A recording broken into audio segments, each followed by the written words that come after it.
perkenalkan nama lengkap saya Suyari Bala Pirinyawa dengan NIM 2892350036 dari Prodi Manajemen dengan mata kuliah Ekonomi Internasional. Saya dari Universitas Pancasakti Bekasi. Di sini saya akan memenuhi tugas UAS yang berkaitan dengan pengaruh perdagangan terhadap perekonomian dalam negeri. Video pembelajaran kali ini saya akan membahas salah satu topik, yaitu pengaruh perdagangan terhadap perekonomian dalam negeri. Nah, kita lanjut di slide pertama. Itu adalah tujuan instruksional khusus. Nah, yang pertama itu adalah konsumsi, kedua produksi, dan yang ketiga itu distribusi, dan yang terakhir adalah non ekonomis. Nah, yang untuk konsumsi sendiri adalah perubahan pola konsumsi dan pendapatan real masyarakat. Nah, yang kedua itu adalah produksi, spesialisasi, efisiensi, dan pemanfaatan sumber daya. Yang ketiga itu distribusi, pemerataan pendapat antar kelompok masyarakat. Yang terakhir adalah non ekonomis, aspek sosial, budaya, politik, dan keamanan. Nah, dapat kita lihat bahwa dari keempat ini sangat mempengaruhi bagaimana sih cara kita dalam perdagangan terdapat Indonesia. Nah, di sini ada yang pertama itu kita dapat lihat bahwa pembahasan itu konsumsi. Poin ini membahas tentang bagaimana sih tingkat pendapatan secara langsung mengurangi dan pengeluaran masyarakat. Semakin tinggi pendapatan real, semakin besar kemampuan cenderung masyarakat untuk mengubah struktur konsumsi mereka, misalnya dari kebutuhan primer ke sekunder atau tersier, yang kemudian mendorong pertumbuhan ekonomi melalui permintaan. Nah, yang kedua itu adalah produksi. Fokus utama produksi adalah kegiatan untuk mencipta atau menambah nilai guna suatu barang atau jasa. Hal ini dicapai melalui spesialisasi, fokus pada keahlian atau tertentu, sedangkan efisiensi meminimalkan pemborosan dan yang pemanfaatan sumber daya alam, tenaga kerja, dan modal keterampilan wirausahaan. Nah, yang ketiga itulah distribusi. Poin ini berkaitan dengan penyaluran produk dari produsen ke konsumen, yang juga berfungsi sebagai pemerataan dalam perekonomian.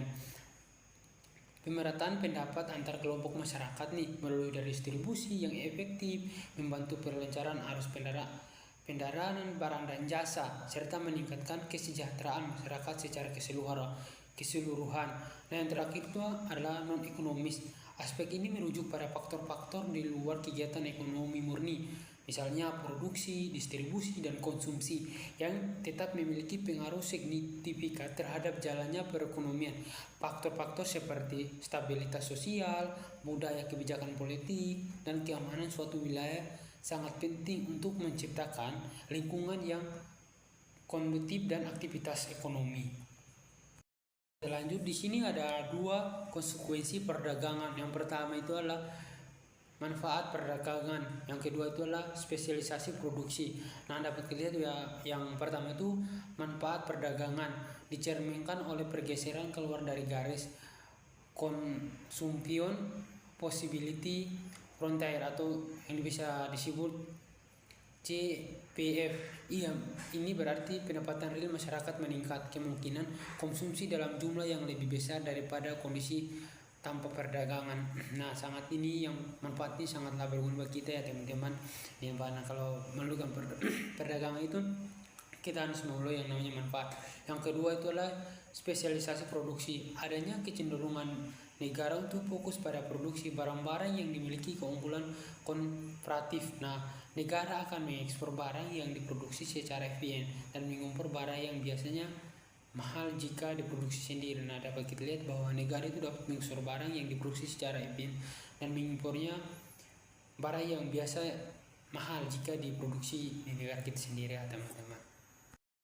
Pengaruh terhadap konsumsi transformasi. Nah, pergeseran CPF perdagangan memungkinkan masyarakat mengkonsumsi lebih banyak, pendapat real naik. Nah, konsep transformasi melalui produksi mengubah input menjadi output melalui pabrik atau proses fisik. Yang kedua itu melalui perdagangan, menukarkan barang yang dimiliki dengan barang lain yang lebih bernilai atau dibutuhkan. Secara ekonomis, hasil akhirnya sama dengan produksi, pendapatan barang yang lebih bernilai. Dapat kita lihat bahwa konsep transformasi itu sangat penting juga ya teman-teman.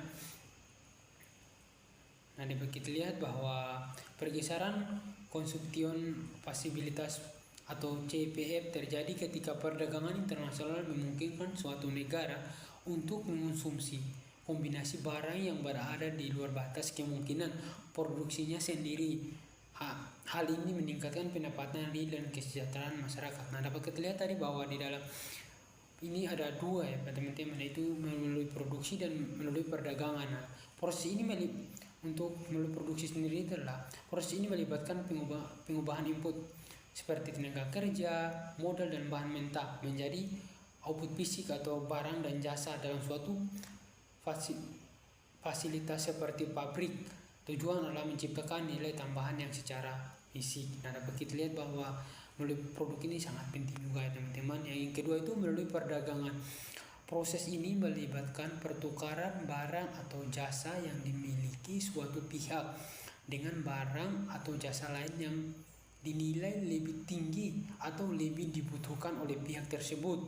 Nah, secara ekonomis, hasil akhir dari produksi dan perdagangan adalah sama ya teman-teman, mendapatkan barang yang lebih bernilai atau diinginkan yang meningkatkan utilitas atau kepuasan perdagangan pada dasarnya bertindak sebagai metode produksi tidak langsung, memungkinkan spesialisasi dan efisiensi global yang menguntungkan semua pihak yang berpartisipasi.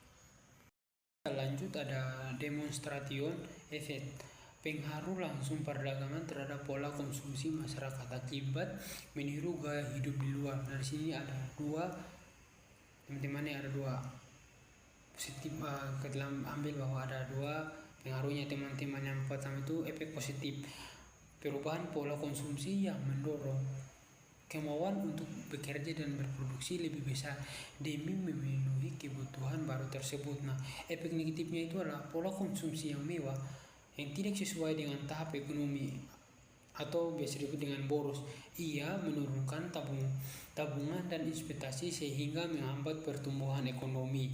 Nah, dapat kita lihat bahwa kedua ini perdagangan internasional secara langsung memengaruhi pola konsumsi ya teman-teman masyarakat yang seringkali meniru gaya hidup di luar negeri. Hal ini membawa efek positif dan negatif. Dan tadi kita sempat bahas bahwa di sini kita lihat bahwa efek positifnya peningkatan motivasi kerja, perubahan pola konsumsi yang mencakup keinginan untuk memiliki barang dan jasa baru, mendorong masyarakat untuk bekerja lebih keras dan meningkatkan produktivitas guna memenuhi kebutuhan yang meningkat. Nah, di sini ada efek negatifnya teman-teman, pola konsumsi boros. Nah, ini sangat penting ya teman. Adopsi gaya hidup mewah yang tidak sejalan dengan kemampuan ekonomi dapat memicu perilaku konsumsi yang berlebihan atau boros. Nah, hambatan pertumbuhan ekonomi ada juga teman. Konsumsi berlebihan mengurangi tingkat tabungan dan investasi domestik yang pada akhirnya dapat menghambat pertumbuhan ekonomi jangka panjang. Nah, ini sangat penting-pentingnya teman. Pola konsumsi itu boros. Jika kita ingin membeli barang itu kita harus pergunakan, jangan kita membeli barang hanya untuk bergaya atau memandangkan ke orang lain, itu salah ya teman. Tapi kita membeli barang atau menukar barang itu dengan apa yang kita butuh, bukan karena melihat iri dengan si B, dengan si A. Tidak, itu sangat tidak baik ya teman-teman. Ini kita lanjut, itu pengaruh utama terhadap produksi.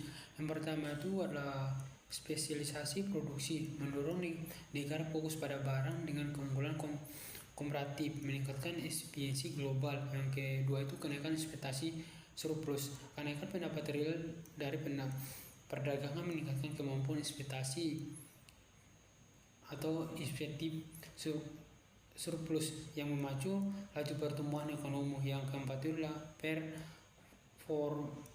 surplus, membuka pasar baru bagi sumber daya yang sebelumnya menganggur atau surplus karena terbatasnya pasar domestik. Yang keempat itu kenaikan produktivitas melalui skala ekonomi, akses teknologi baru dan rangsangan persaingan dari luar negeri.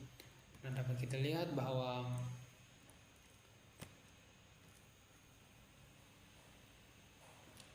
spesialisasi produksi adalah negara berfokus pada produksi barang yang bisa dihasilkan paling efisiensi biayanya atau biasa biaya peluang terendah ya teman-teman, dan menukarkan dari pasar global sehingga meningkatkan efisiensi produksi global secara keseluruhan.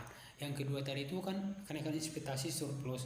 Nah, perdagangan menghasilkan pendapat lebih tinggi ya teman-teman, yang berarti ada lebih banyak modal atau biasa kita perlu disebut itu dana yang tersedia untuk investasi kembali dalam negeri, memicu pertumbuhan ekonomi lebih lanjut.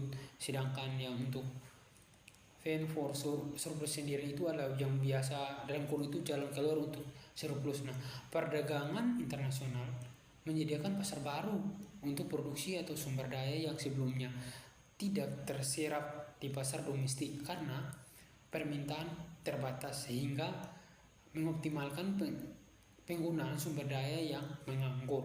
Nah, yang terakhir itu adalah kenaikan produktivitas. Nah, dengan terjadi melalui skala ekonomi atau produksi massal lebih murah per unit, nah transfer teknologi baru dan peningkatan ekspektasi akibat persaingan dan perusahaan dari luar negeri. Nah, kita lihat bahwa ini 4 sumber ini sangat penting dalam melakukan perdagangan. Kita lihat bahwa perdagangan internasional tersendiri seperti ini, kenaikan produktivitas ya teman-teman. Di sini ada risiko dan batasan spesialisasi. Nah, dapat kita lihat bahwa stabilitas pasar, keamanan sosial, dan pluralisme ekonomi adalah 3 tantangan utama dalam perdagangan internasional ya teman-teman. Di sini ada ketidakstabilan pasar. Nah, spesialisasi meningkatkan pendapat atau maksimal, namun berisiko tinggi jika pasar luar negeri bergejolak. Lebih aman meski pendapatan lebih rendah. Maka kita lihat bahwa yang pertama itu ketidakstabilan pasar ya teman-teman ya. Nah, dapat kita lihat bahwa ketidakstabilan pasar, spesialisasi dapat meningkatkan pendapat, tapi tergantung ya teman-teman ya pada pasar luar negeri. Berisiko jika terjadi gelonjak ekonomi global. Nah, dispredikasikan menawarkan. Nah, di sini ada. Nah, itu keamanan yang lebih besar meskipun dengan potensi pendapat yang lebih rendah ya teman-teman. Nah, di sini ada keamanan nasional. Nah, bergantung penuh pada impor untuk kebutuhan vital, misal pangan. Nah, sangat berbahaya bagi kedaulatan meskipun secara komparatif lebih murah ya teman-teman. Nah, dapat kita lihat bahwa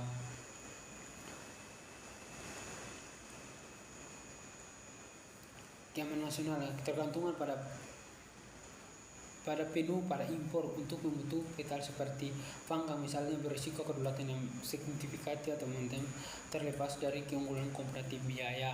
Nah, yang terakhir itu adalah dualisme ekonomi. Nah, fokus berlebihan pada sektor ekspor modern dapat mempertajam kesenjangan dengan sektor tradisional, menciptakan ketimpangan pembangunan.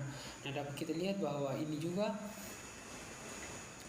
dualisme ekonomi yang berfokus berlebihan pada sektor ekspor modern dapat memperlebar jarum pembangunan seperti sektor ekonomi tradisional yang mengarah pada ketimpangan pembangunan yang parah. Nah, dapat kita lihat dari ketiga risiko dan batasan spesialisasi itulah perdagangan internasional yang berfokus pada spesialisasi dan keterbukaan pasar dapat membawa risiko ekonomi dan keamanan yang signifikan serta dapat memperdalam ketimpangan internal jika tidak dikelola dengan hati-hati. Itu ada peningkatan produktivitas. Nah, surplus teori Adam Smith. Nah, sumber daya alam yang melimpah seperti tanah tambang yang sebelumnya tidak bernilai karena pasar lokal kecil menjadi bernilai tinggi saat pasar dunia terbuka. Nah, dapat kita lihat bahwa sumber daya alam yang melimpah itu seperti tanah tambang sebelumnya tidak ternilai ke pasar lokal. Contoh nih, dalam pasar kecil atau dalam pasar sehari-hari itu tidak terlalu tidak bernilai, tapi ketika saat berada di pasar sangat tradisional, pasar itu sangat bernilai besar ya teman. Di pasar dunia terbuka itu sangat bernilai teman-teman. Nah, di sini ada sumber kenaikan produktivitas. Nah, ekonomis of scale, pasar luas memungkinkan produksi misal yang lebih murah. Nah itu lebih murah itu. Yang kedua itu teknologi baru, informasi dan transfer teknologi dari negara maju dan adalah kunci pembangunan. Nah dari negara maju, jika kita mau ingin berkembang, kita melihat dulu, oh ini ternyata ini. Nah itu kompetitif, memaksa sektor domestik yang tidak efisien atau monopoli menjadi dinamis. Lanjut di sini ada pengaruh terhadap distribusi pendapat. Nah, pandangan neoklasik dan pandangan kritikus. Nah, di sini dapat kita lihat bahwa pandangan neoklasik dan pandangan kritis memberikan perspektif yang kontras mengenai dampak perdagangan internasional terhadap distribusi pendapat dan ketimpangan. Nah, dapat kita lihat bahwa pandangan neoklasik pandangan cenderung meratakan distribusi pendapat. Nah, negara padat tenaga kerja seperti Indonesia akan mengeksplor barang padat karya yang meningkatkan upah buruh dan mengurangi ketimpangan dengan pemilik modal. Nah, di sini dapat kita lihat bahwa pandangan neoklasik berpendapat bahwa pandangan cenderung merata distribusi pendapat baik di tingkat nasional maupun di internasional. Teori ini berdasarkan model seperti Hexer-Ohlin yang menyatakan bahwa negara seperti Indonesia yang padat tenaga kerja akan mengeksplor barang padat karya sehingga permintaan buruh meningkat, upah naik dan ketimpangan upah modal berkurang. Nah, di sini dapat kita lihat bahwa pandangan kritikus. Nah, pandangan perdagangan bebas seringkali mempertajam ketimpangan. Faktor monopoli dan kekuatan politik membuat negara kaya semakin kaya dan negara miskin tetap tertinggal, memperlebar jurang antar negara. Nah, dapat kita lihat bahwa pandangan kritis itu berargumen sebaliknya, bahwa pandangan bebas seringkali justru mempertajam ketimpangan. Menurut Myrdal, mekanisme pasar bebas cenderung menguntungkan negara-negara maju yang sudah memiliki kekuatan monopoli dan politik. Nah, sementara itu negara miskin terperangkap dalam ketergantungan dan keterbelakangan, memperlebar jurang pembangunan antar negara. Dapat kita lihat bahwa dari kedua pandangan ini menawarkan bahwa kerangka kerja yang berbeda dalam menganalisis perdagangan negara. Dengan pandangan neoklasik yang menekankan pada efisiensi dan konvergensi dan pendapat kritis yang menyerupai struktur kekuasaan dan diversifikasi dalam perdagangan global. Ada aspek non-ekonomis. Nah, sinkronisasi kebijakan. Nah, kebijakan ekonomi internasional tidak bisa berdiri sendiri, teman-teman, tanpa adanya politik dan militer dan sosial budaya. Nah, untuk politik dan militer sendiri adalah strategi perdagangan harus sejalan dengan ketimpangan keamanan dan aliansi politik. Nah, sedangkan sosial budaya perlu mempertimbangkan dampak budaya atau demonstratif efek agar tidak merusak nilai lokal. Nah, ekonomi juga ini harus berbicara mengenai aspek kebijakan, kebudayaan, politik dan strategi militer luar negeri. Nah, dapat kita lihat bahwa ekonomi perlu mempertimbangkan aspek kebijaksanaan, budaya, politik, dan strategi militer luar negeri karena kebijakan ekonomi internasional tidak dapat berdiri sendiri dan saling berkait erat. Nah, dapat kita lihat bahwa politik dan militer itulah strategi perdagangan investasi internasional harus selaras dengan kepentingan keamanan nasional dan aliansi politik untuk memastikan bahwa stabilitas dan dukungan diplomatik. Nah, untuk sosial budaya tersebut itulah kebijakan ekonomi perlu mempertimbangkan dampak budaya seperti demonstration untuk mencegah era nilai-nilai lokal dan memastikan penerimaan sosial terhadap integrasi global. Nah, dapat kita lihat bahwa pendekatan yang terintegrasi memastikan kebijakan ekonomi lebih holistik, berkelanjutan, dan efektif untuk memajukan kepentingan sosial secara keseluruhan. Kesimpulannya, kita simpulkan ya teman-teman, perdagangan internasional membawa potensi kenaikan pendapat real dan efisiensi global melalui spesialisasi, namun manfaat ini harus dikelola dengan bijak untuk menghindari risiko ketidakstabilan, ketergantungan, keamanan, ketimpangan distribusi pendapat, dan dampak sosial yang negatif. Sekian dan terima kasih dari video pembelajaran saya dari Suyario Balat Bernyawa. Mohon maaf jika ada kata-kata atau pengucapan kurang jelas atau penyampaian kurang bagus, mohon dimaafkan, dan semoga dengan topik video saya ini bisa bermanfaat bagi teman-teman ataupun bagi kita semua. Sekian dan terima kasih.